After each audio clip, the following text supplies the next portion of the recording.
कस्तो छ गाउँले? यो सुनपाती हो। यो मग बास्न आइरहेछ। यसको सेन्ट जतासुकै छरिएको छ। हिमालको काखमा सुनपाती।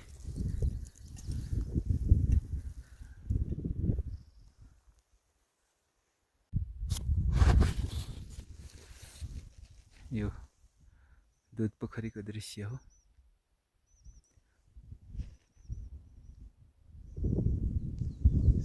पोखरी माथिल्लो दुध पोखरी यहाँ माथि छ।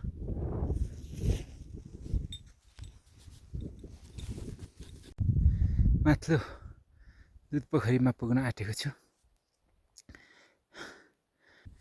हिउँहरू चाहिँ यो हिउँको बाटो जानुपर्छ।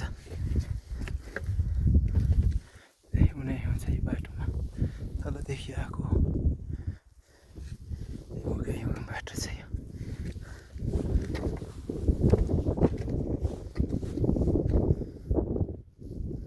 यस्तो छ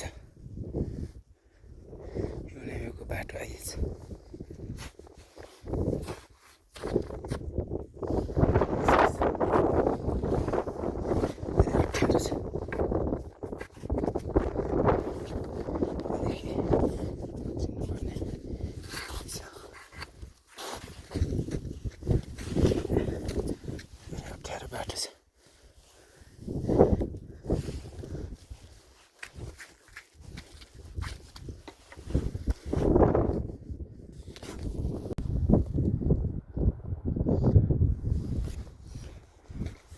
यो माथिल्लो दुध पोखरी हो।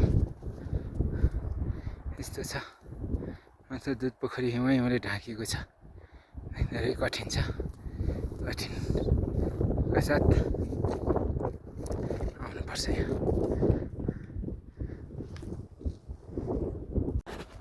आज विक्रम सम्वत 2000 ज्येष्ठ 18 गते बिहिबारको दिन यो माथिल्लो दुध पोखरी ठ्याक्कै आज समय 12:36 को समयमा ठ्याक्कै यहाँ म आइपुगेको छु। यस्तो छ सुन्दर छ यो हिमाल। ठ्याक्कै हिमालको काखमा रहेको छ यो माथिल्लो दुध पोखरी।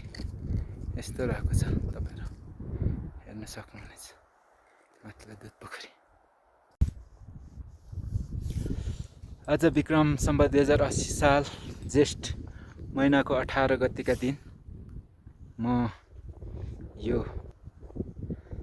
माथिल्लो दुध पोखरीमा आइपुगेको छु। अहिले हामी सेवा गरिसकेर यहाँ दृश्य हेर्न सक्नुहुनेछ। यस्तो छ माथिल्लो दुध पोखरीको दृश्य। यस्तो छ, साँच्चै स्वर्ग जस्तै छ। यस्तो रहेको छ।